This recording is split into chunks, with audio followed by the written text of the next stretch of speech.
पिंजरे में लोमड़ी चली है करने शिकार। देखिए परमादरणीय सभा के सभाध्यक्ष महोदय, निर्णायक मंडल, प्रतिपक्षी साथी श्रोतागण, मैं आरक्षक कार्यपालक सचिन तायडे केंद्रीय औद्योगिक सुरक्षा बल की ओर से वर्तमान विषय के विपक्ष में अपने तर्क और विचार प्रस्तुत करते हुए आज इस सदन सभा को यह आश्वस्त करना चाहता हूं कि यदि सामान्य हालत हो तो दिए गए विषय का मैं पुरजोर समर्थन करना चाहूंगा, किंतु विपरीत परिस्थितियों में एक सुरक्षा कर्मी होने के नाते मैं ये कदापि नहीं चाहूंगा कि आज जो हिंसा अफगानिस्तान के आम नागरिकों के साथ हो रही है उसकी पुनरावृत्ति मेरे मातृभूमि में हो।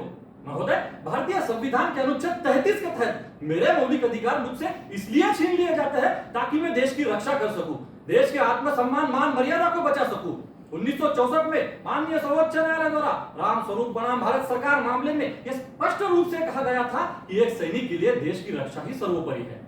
महोदय, यह सर्वविदित है कि मानवाधिकार की रक्षा और सुरक्षा बलों की कार्यवाही दोनों एक ही सिक्के के दो पहलू हैं। मानवाधिकार के संरक्षण की कल्पना सुरक्षा बलों की कार्यवाही के बिना नहीं की जा सकती। इसी कड़ी में माननीय सर्वोच्च न्यायपालिका ने स्पष्ट रूप से कहा था कि मानवाधिकारों को तब तक ऐसे मामलों के बीच में नहीं लाना चाहिए जब तक कि मामला किसी संदेह के घेरे में ना हो।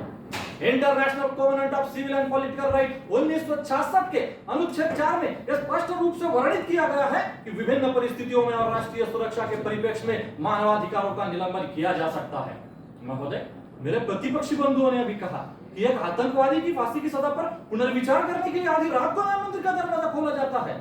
मैं उनके इस कथन से पूर्णतः सहमत हूं, किंतु महोदय, मेरे प्रतिपक्षी बंधु शायद यह भूल रहे हैं कि जिस आतंकवादी की फांसी की सजा पर पुनर्विचार करने के लिए आधी रात को न्याय मंदिर का दरवाजा खोला गया था, वहां दलीलें दी गई थी कि उस आतंकवादी का घर परिवार है, उसके छोटे बच्चे हैं, उन बच्चों के भविष्य को देखते हुए उसकी फांसी की सजा पर पुनर्विचार होना चाहिए। मैं पूछना चाहूंगा मेरे प्रतिपक्षी बंधुओं से, महाराष्ट्र के राजेश उम्र 24 साल अपनी मातृभूमि के लिए शहीद हो गए थे, जिनकी मात्र 3 माह की, जी हाँ महोदय, मात्र 3 माह की नन्ही सी गुड़िया थी, छोटी नहीं थी। आंध्र प्रदेश के पीटी राव उम्र 27 साल जम्मू कश्मीर क्षेत्र की कृष्णा घाटी में अपनी मातृभूमि के लिए अपने प्राणों की आहुति दे दी थी महोदय, जिनकी 4 साल की गुड़िया रानी ने अपने बाप की अर्थी को रोते रोते कंधा दिया था। मैं पूछना चाहूंगा मेरे प्रतिपक्षी बंधुओं से, क्या वो 4 साल की गुड़िया रानी छोटी नहीं थी? महोदय, आज वो लोग जिनको आतंकवाद, उग्रवाद, कट्टरवाद और उन पत्थरबाजों के खिलाफ एकजुट होकर इस देश के साथ खड़ा होना था, वही लोग आज उदारमतवाद, मानवाधिकारवाद की वकालत कर रहे हैं। महोदय, इसी का परिणाम है कि नक्सलवादी से जन्मा नक्सलवाद और पड़ोसी मुल्क से निकला आतंकवाद, उग्रवाद, कट्टरवाद आज न जाने देश के कई राज्यों में अपनी मजबूत जड़ें जमा चुका है, बल्कि आए दिन इस अखंड राष्ट्र को खंड खंड करने का प्रयास कर रहा है। महोदय, आज हमारा तिरंगा इस बात के लिए रोता है कि वो आसमान में लहराने में कम उन शहीदों के कफन के लिए ज्यादा इस्तेमाल हो रहा है। महोदय, हमारी तैनाती सामान्य हालातों में नहीं होती। सियाचिन के -40 डिग्री तापमान से लेकर राजस्थान की तपती धूप में सुकमा, दंतेवाड़ा, झारखंड जैसे घने जंगलों में होती है। मैं नमन करना चाहूंगा भारतीय उच्च न्यायपालिका को, जिन्होंने 1996 में डीके बसु बनाम पश्चिम बंगाल मामले में अहम फैसला सुनाते हुए सुरक्षा बलों द्वारा धरातल पर की गई कार्यवाही के पक्ष में सिफारिश की थी। मुख्य अभियोक्ता हैदराबाद मामले में भी स्पष्ट रूप से कहा गया था कि मौके पर तैनात सुरक्षा कर्मियों को ही पता होता है कि मानवाधिकारों के चलते उनको किन गंभीर हालातों का सामना करना पड़ता है।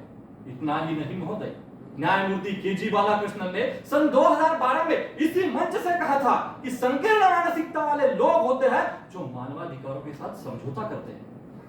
महोदय, जब कोई जवान सीमा पर शहीद होता है तो मौत उस जवान तक सीमित नहीं होती, वो मौत होती है उन बूढ़े माँ बाप की लाठी की जिन्होंने अपने 2 वक्त की रोटी और अपना बुढ़ापे का सहारा दिया। वो मौत होती है सुहागन के सिंदूर के उस ताज की जिसने अग्नि समक्ष 7 फेरे लेकर 7 जन्म साथ रहने का वादा किया था। महोदय, वो मौत होती है उन नन्हे से बच्चों के सुनहरे भविष्य की जिन्होंने बाप नाम का साया अपने जीवन में आने से पहले ही खो दिया। शायद ही मेरी आवाज मेरे प्रतिपक्ष बंधुओं के हृदय तक जा पहुंचे। तन समर्पित, मन समर्पित और ये जीवन समर्पित है देश की धरती। मैं पूछता हूं तुझे, मैं क्या दूं?